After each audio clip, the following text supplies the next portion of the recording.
Dora went to follow her, but Nick held her back. "Leave her," he said. "She won't go far." He held Dora at arm's length, his eyes meeting hers. "It was just an old shell case, Dora. It was harmless." "She didn't know that when she dug it up, did she? It could have been anything." She paused, fighting for control. "We had a kid from Russia Lane in the other day. Brought home something he'd found on an old bomb site. Turned out to be an unexploded incendiary." She kept her voice flat, neutral. "I'll never forget his dad carrying him in his arms, his clothes all soaked through with his blood." "Don't." Nick flinched. "What if that had happened to our Winnie?" Dora said.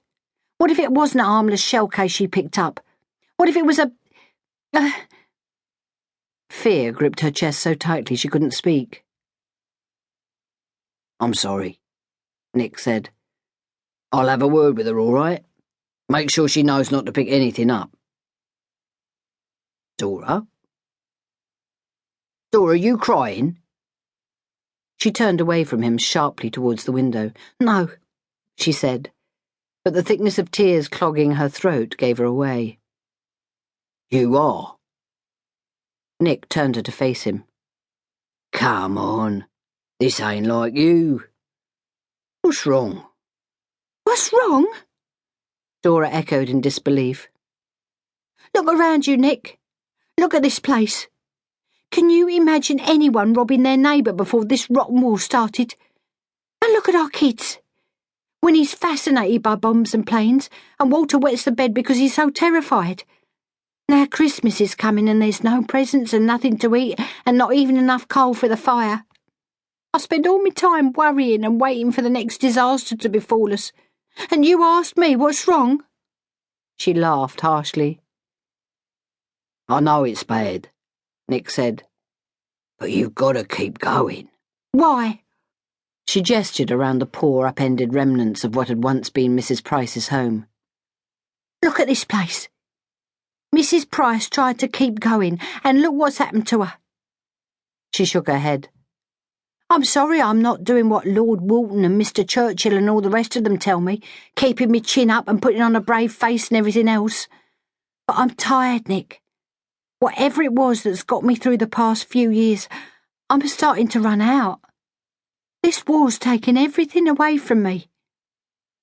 "You still got me?" "Yeah. But for how long?" Dora saw his face change and knew the strange, heavy feeling in her gut had been right. There was something Nick wasn't telling her. "You're leaving, aren't you?" she said dully. "We always knew I had to go back," Nick started to say, but Dora cut him off. "When?" His gaze dropped to his hands. "Tomorrow afternoon." "Christmas Eve?" She paused for a moment, taking it in. "How long have you known?" "Dora, how long?"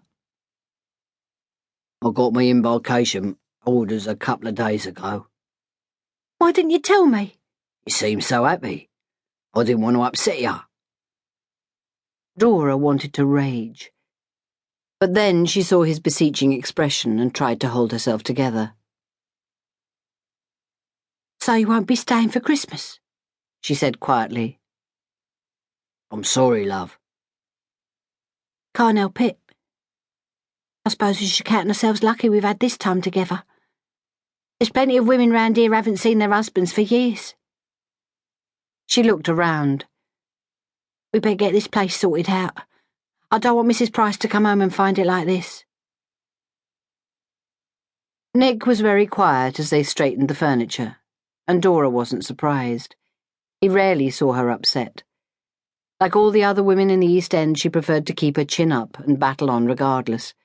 If she had any doubts or fears, she kept them locked inside. She didn't know why she'd allowed herself to weaken. Perhaps it was because Nick was there, reminding her of everything she was missing. But she was ashamed of herself for showing her feelings in front of him, because whatever she was going through...